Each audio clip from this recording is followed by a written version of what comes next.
Bonjour, aujourd'hui 30 mars 2020 et c'est un nouveau cours de substitution du cours qui ne peut pas avoir lieu en raison de la fermeture des établissements scolaires en France et du confinement. Confinement qui a été prolongé jusqu'à la mi-avril. Donc je pense que l'hypothèse de départ qui est que nous n'aurons plus cours ensemble est désormais confirmée. Donc on va continuer à faire cours via Célène, via les mails pour celles et ceux qui ne peuvent pas se connecter à Célène du fait d'une connexion depuis certains pays étrangers. Et puis bien sûr par ces vidéos que je mets sur YouTube. Alors pour aujourd'hui, je vous avais donné un texte de Naomi Fontaine. Et Naomi Fontaine, c'est une jeune écrivaine canadienne de culture Innu. Je vous laisserai chercher un petit peu, il en est question dans le texte. Et c'est un texte qui est paru en 2017. Et elle avait écrit un autre livre précédemment qui s'appelait Quisipan et qui a été publié en 2011. Voici le texte et ensuite je rappellerai les questions qui étaient posées. Il y a 20 ans de ça, ils ont bâti une école sur la rue centrale de la Réserve, sur le terrain vague voisin de la patinoire et du stade de baseball. La première construction en briques. Et ils lui ont donné le nom de Manikatenetich, Petite Marguerite, à la mémoire d'une femme décédée quelques années avant le début des travaux. La petite Marguerite n'avait jamais porté d'enfant, ce qui ne l'a pas empêché d'en élever des dizaines. Des enfants qui avaient perdu leurs parents, ceux qui avaient été donnés trop nombreux à la maison, les enfants difficiles, ceux qui, au lieu d'être placés sous la garde de l'État, ont trouvé refuge dans son lit, petite dans le corps d'une préadolescente, du coup infiniment grande. Le Créateur joue parfois à contredire sa créature.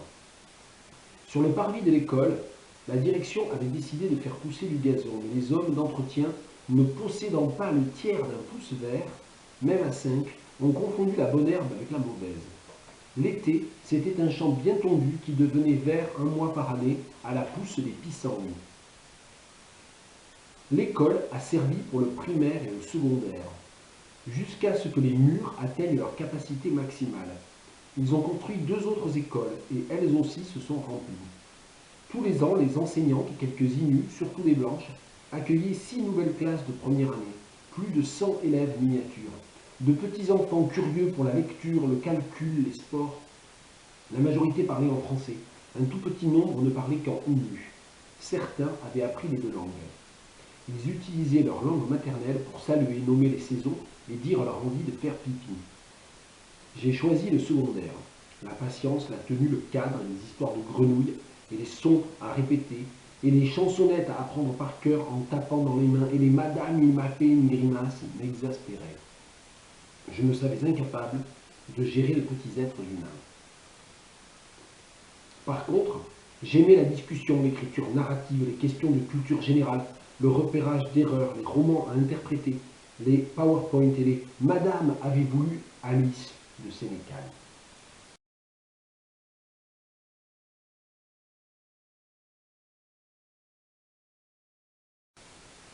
Alors il y avait 2 types de travaux qui avaient été demandés. Comme toujours, j'essaie de faire une sorte de division entre les étudiants et étudiantes qui ont un niveau de français A2-B1 et ceux qui ont un niveau un peu plus élevé, B2-C1. Et donc j'avais divisé un peu le texte. Il ne fallait pas traduire le premier paragraphe. Donc ça, il ne fallait pas le traduire. Je l'avais donné pour que vous ayez l'ensemble du contexte, que vous ayez un texte plus long. J'espère que s'il y a des choses que vous n'avez pas comprises dans ce premier paragraphe, vous allez chercher dans le dictionnaire ou vous me poserez des questions. Pour A2-B1, il fallait bien sûr lire le texte en entier, mais aussi donner le temps et mode des verbes conjugués du 3e paragraphe, ainsi que le traduire. Et ensuite, pour les B2-C1, il fallait traduire les paragraphes 2, 4 et 5. Alors, première remarque, si je donne un paragraphe spécifique pour les A2-B1, c'est qu'il est plus facile que les paragraphes que je donne pour les B2-C1. Ça veut donc dire qu'il y a des difficultés dans les paragraphes de B2-C1 et qu'il faut chercher, il faut un petit peu se creuser la tête. Il y a eu des choses un petit peu bizarres par moments, des phrases que vous avez mal comprises et c'était tout à fait compréhensible, mais que certains d'entre vous, je crois, ont traduit vraiment vite fait comme ça. Donc voilà, essayez quand même, on essaie de continuer à faire semblant de mener un semestre normal. Bien sûr, le semestre n'est pas normal, après il faut quand même faire un petit effort. A2-B1, temps et mode des verbes conjugués du 3e paragraphe, et traduction du 3e paragraphe. Alors tout d'abord, pour les temps et modes, il y a eu quelques erreurs, donc je vais reprendre un à un. L'école a servi pour le primaire et le secondaire. A servi, c'est du passé composé de l'indicatif. Ça fait facile. Deuxième phrase, jusqu'à ce que les murs atteignent leur capacité maximale. Alors là, ça a été un petit peu raté. Ça s'explique parce que atteigne, troisième personne du pluriel, ça vient du verbe atteindre. Et effectivement, la forme au présent de l'indicatif et au présent du subjonctif est la même. Donc ici, c'était en fait subjonctif. La forme ne vous permettait pas de le savoir, mais construction devait vous aider, puisque jusqu'à ce que les murs, eh bien jusqu'à, c'est suivi du subjonctif. J'ai regardé le film jusqu'à ce que tu sois fatigué, et pas jusqu'à ce que tu es fatigué. Avec cet exemple-là, vous voyez bien qu'il s'agit d'un subjonctif. Donc, jusqu'à ce que les murs atteignent leur capacité maximale, c'était un présent du subjonctif. Ils ont construit 2 autres écoles, indicatif passé composé. Elles aussi se sont remplies, indicatif passé composé, avec le verbe être cette fois-ci et un pronominal. Tous les ans, les enseignantes accueillaient 6 nouvelles classes de première année, facile, indicatif imparfait, il n'y a pas eu d'erreur là. La majorité parlait en français, indicatif imparfait. Un tout petit nombre ne parlait qu'en nu, indicatif imparfait. Attention, certains avaient appris les 2 langues. Avait appris, c'est le verbe apprendre, c'est pas le verbe avoir. Et donc ici, c'était un plus que parfait de l'indicatif. Enfin, dernière phrase, indicatif imparfait, ils utilisaient leur langue maternelle pour saluer, nommer les saisons et dire leur envie de faire pipi. Je vais rapidement parler de la traduction, mais je vais mettre un corrigé écrit, détaillé dans le cours en ligne. Vous pouvez me le demander par mail si vous n'accédez pas à Célène. L'école a servi pour le primaire et le secondaire. The school had been used for primary and secondary education. Et moi, j'ai utilisé ici le past perfect ou pluperfect en anglais parce que il y a une antériorité avec les verbes suivants et en anglais, on n'a pas d'autre moyen de marquer cette antériorité. En français, il y a l'alternance passé composé imparfait. Ici, on ne peut pas faire ça. The school had been used for primary and secondary education jusqu'à ce que les murs atteignent leur capacité maximale, until the walls reached their maximum capacity. Ils ont construit 2 autres écoles. They built 2 more schools, ou alors, passif, 2 more schools were built, et elles aussi se sont remplies, which became overcrowded as well. Tous les ans, les enseignantes, quelques Inuits, surtout des blanches, accueillaient 6 nouvelles classes de première année, et là il y a eu une erreur, même si je vais vite, il faut que j'explique ça. Les enseignantes, virgule, quelques Inuits, virgule, surtout des blanches, quelques Inuits et surtout des blanches, ce sont des catégories séparées. Ce que dit le texte à ce moment-là, c'est qu'il y a une minorité d'Inuits, d'Amérindiennes, et il y a une majorité d'Européennes, blanches. Et donc ça veut dire que certaines sont Inuits et les autres sont blanches. Et on ne pouvait pas les traduire comme si c'était les mêmes, comme si c'était des catégories qui se mélangent. En l'occurrence, ici, c'était une opposition. Every year the teachers, some Innu, but most of them white, welcomed 6 new first grade classes. La première année, on dit first grade. Bon. Plus de 100 élèves miniatures, more than 100 tiny pupils, et j'ai trouvé miniature pupils, miniature students, un peu bizarre quand même ici, j'ai préféré tout simplement tiny. De petits enfants curieux pour la lecture, le calcul, les sports. Little children curious about reading, arithmetics, sports. Et attention, en français on dit le calcul, les sports. Il peut y avoir des singuliers, il peut y avoir du pluriel, mais l'arithmétique ou le calcul, ça sera arithmetics. Ça ne peut pas être autrement, il faut un S à la fin. La majorité parlait en français, the majority spoke French. Un tout petit nombre ne parlait qu'en Innu. A very small number spoke only Innu. Certains avaient appris les 2 langues. Some had learned both languages. Donc, tout ça, c'était assez facile. C'était du A2B1. C'est pour ça que j'avais choisi ce paragraphe.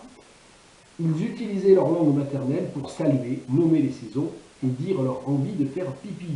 They used their mother tongue to greet, to say hello, bien sûr, était possible. Nommer les saisons, to name the seasons. Et dire leur envie de faire pipi. Et là, on se trouvait face à quelque chose de très récurrent. Concept avec un nom en français, leur envie de. En anglais, on ira plutôt vers un verbe. To say they needed to pee. Et pour la partie B de C1, eh bien, on va traduire les paragraphes 2, 4 et 5 comme cela avait été dit, et je vais faire quelques commentaires quand même. Et puis s'il y a des choses sur lesquelles je suis allé trop vite, s'il y a des choses que vous ne comprenez pas par rapport à votre copie, eh bien, vous pouvez bien sûr mettre des commentaires ou poser des questions en dessous de la vidéo, comme pour Miette et Bribes, ou alors bien sûr plus classiquement par mail. Sur le parvis de l'école, la direction avait décidé de faire pousser du gazon.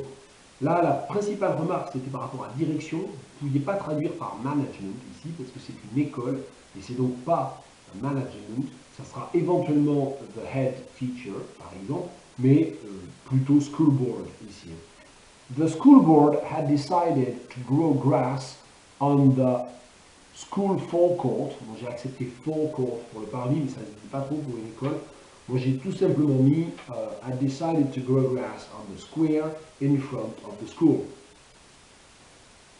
Mais les hommes d'entretien, ne possédant pas le tiers d'un pouce vert, même à 5, ont confondu la bonne herbe avec la mauvaise. Ça, c'était peut-être la phrase la plus difficile, ou en tout cas celle qui vous a le plus embarrassé.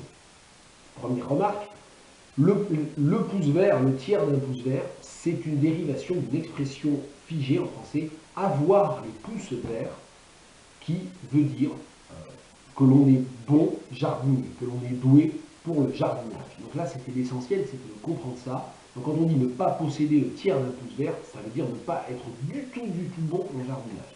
L'expression est presque la même en anglais, en fait. Ça veut dire je n'ai pas les pouces verts, on dit I don't have a green thumb. Donc on dira a green thumb. La deuxième chose qui était difficile, c'était le même à 5. Beaucoup d'entre vous ont traduit par even at 5. Non, at 5 en anglais, ça veut dire at 5 o'clock, c'est forcément une heure. Donc ici, le a, vous ne pouvez pas le traduire par at.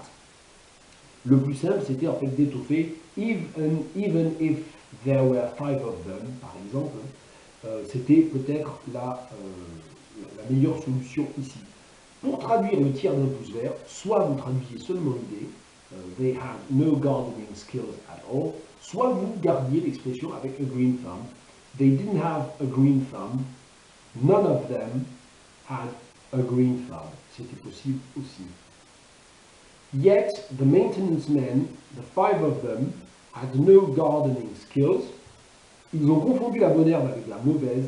They got confused and mixed up grass and weeds. Attention, si vous voulez effectivement, on ne dit pas bad grass en anglais. C'est vrai que les mauvaises herbes, en anglais, c'était une autre difficulté de cette phrase, ça se dit weeds. Mais attention, weeds, si vous dites grass and weed, vous êtes en train de parler de drogue. Donc c'est pas du tout ça dont il est question. Donc, ici, they mixed up grass and weeds, ou they got confused between grass and weeds. L'été, c'était un champ bien tondu qui devenait vert un mois par année à la pousse des pissenlits. Deux, trois petites choses ici. Bon, l'été, in the summer, pas the summer, in the summer, l'étoffement avec la préposition est obligatoire en anglais. En français, on peut dire au cours de l'été, l'été, les deux sont possibles. En anglais, on ne peut pas. In the summer. C'était un champ bien tondu. It was a neatly mown field. Attention à le participe passé de tondre, c'est mown, c'est un verbe irrégulier. Which turned green 1 month a year. Et on en vient à la pousse des pissenlits. À la pousse des pissenlits. Syntagme prépositionnelle, il sera préférable en anglais d'utiliser une proposition subordonnée de temps. C'est très souvent le cas à la pousse des pissenlits, quand les pissenlits poussaient. When the dandelions grew. Et attention, comme on est dans un texte au passé, il faut évidemment dire when the dandelions grew et pas grow, qui était pas faux, mais qui correspondait quand même pas vraiment à la tonalité du texte. Une dernière remarque sur le vocabulaire, le mot dandelion en anglais, il vient en fait du français dent de lion. C'est le nom, c'est un des noms populaires du pissenlit. En français, on appelle le pissenlit aussi le dent de lion. Enfin, moi, je connais personne qui l'appelle comme ça, mais si vous cherchez dans les dictionnaires, vous verrez que c'est un des noms du pissenlit. Dent de lion et donc dandelion. C'est une déformation en anglais, une adaptation, un emprunt au français. Dent de lion, dandelion, lion's tooth. Si la langue anglaise avait traduit le mot français au lieu de l'emprunter, ça ne se dirait pas dandelion, mais lion's tooth ou lion's tooth. J'ai choisi le secondaire. Alors là, évidemment, entre les Britanniques et les Américains ou les Nord-Américains, on ne sera pas d'accord. I chose to teach in high school, in secondary school. La patience, la tenue, le cadre, les histoires de grenouilles, etc., etc., phrase très longue, qui se termine par m'exaspérer. Beaucoup de sujets et un seul verbe à la toute fin, m'exaspérer. Ici, dès que vous voyez une phrase comme ça, énumération de plein de sujets différents en français et le verbe tout à la fin, il faut toujours essayer de se demander si on ne peut pas mettre le verbe au début en anglais. Et ici, je vous le propose avec, en l'occurrence, aussi l'utilisation d'un passif, de modulation. Ici, on va thématiser, on va mettre le sujet, c'est-à-dire la narratrice, la professeure en sujet, et on va utiliser un passif. I was exasperated by, et moi j'avais même utilisé peeved, histoire de ne pas traduire de manière trop littérale exaspérée, mais ça c'est plus pour apporter un autre élément lexical. I was peeved at having to be patient by the clothes or the setting. La tenue ici c'est la tenue vestimentaire. Certains ont mis le uniform, pourquoi pas. I was peeved at having to be patient by the clothes or the setting. Les histoires de grenouilles, by the frog stories. Les sons à répéter, the sounds to repeat. Et les chansonnettes à apprendre par cœur en tapant dans les mains. Là, il y a eu 2-3 petites choses un peu bizarres, parce qu'il ne faut pas que vous traduisiez en donnant l'idée que c'est la maîtresse, que c'est la prof qui doit apprendre les chansons. Non, elle les connaît, elle les fait apprendre aux enfants. Et donc, c'est les enfants qui, et elle, c'est les enfants et l'adulte qui tapent dans les mains, mais c'est les enfants qui apprennent par cœur. Donc, the nursery rhymes, moi j'ai traduit chansonnette par nursery rhymes, donc j'ai accepté songs, bien sûr. The nursery rhymes, pardon, I had to make them learn by heart by clapping my hands. Et les Madame, il m'a fait une grimace. Et moi, alors évidemment, vous pouviez très bien conserver la structure, les entre guillemets, Madame, il m'a fait une grimace, Madame, he made a face, he pulled his tongue at me, enfin voilà. Attention, pas he made a face to me, he made a grimace to me, ça n'est pas possible. He pulled his tongue at me. Mais ce qui était un peu bizarre ici, c'était les Madame, il m'a fait une grimace. En anglais, il me semble qu'on utiliserait la citation de ce que dit le petit enfant, la petite fille, c'est probablement une petite fille ici, comme adjectif, et on mettrait quand même un nom. Et c'est pour ça que moi j'avais mis, c'est un peu inventif, on va dire ça comme ça, un peu loin peut-être. And I was also peeved by all the Madam, he made a funny face, hullabaloo. Moi j'avais donc mis hullabaloo en nom à titre d'étoffement. Hullabaloo, ça veut dire le bazar, le fait que sans arrêt il y a des petits enfants en train de crier dans tous les coins. Je me savais incapable de gérer de petits êtres humains. Attention ici, gérer, on a beaucoup entendu par manage, quand vous êtes professeur d'une classe d'enfants qui ont 4 ou 5 ans, peut-être 7 ou 8 ans, allez, you're not a manager. Il n'est pas question de manage. Donc c'est plutôt handle. Take care of, handle, be in charge of, éventuellement, tout ça, oui, ça allait pour gérer. Mais manage small human beings, c'est quand même curieux. I knew I was incapable of handling small human beings.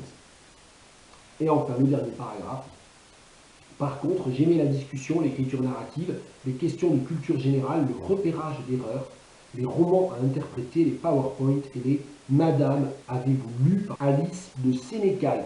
Et je ne suis pas bien sûr que vous ayez eu la curiosité minimale, pour certaines d'entre vous, d'aller juste googler, comme on dit en bon français ou en mauvais français, googliser, je sais pas, Google, rechercher sur Google ou rechercher sur un autre moteur de recherche, Sénécal et Alice. Et si vous avez fait, moi, ce n'est pas un livre que je connais, vous aurez vu que c'est un roman pour adolescents, pour adolescentes, et c'est un auteur québécois apparemment très connu, moi je ne le connaissais pas. Voilà, Patrick Sénécal, si vous cherchez Alice, Patrick Sénécal, et c'est donc un roman pour adolescents ou pour adolescentes. Voilà, d'où bien sûr l'échange avec des adolescents ou des adolescentes ici de la part de la narratrice.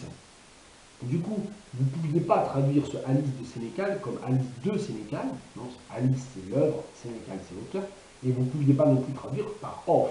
Donc soit vous disiez Sénécal's Alice, ou Alice by Sénécal. C'était les seuls choix ici. Je reprends au début.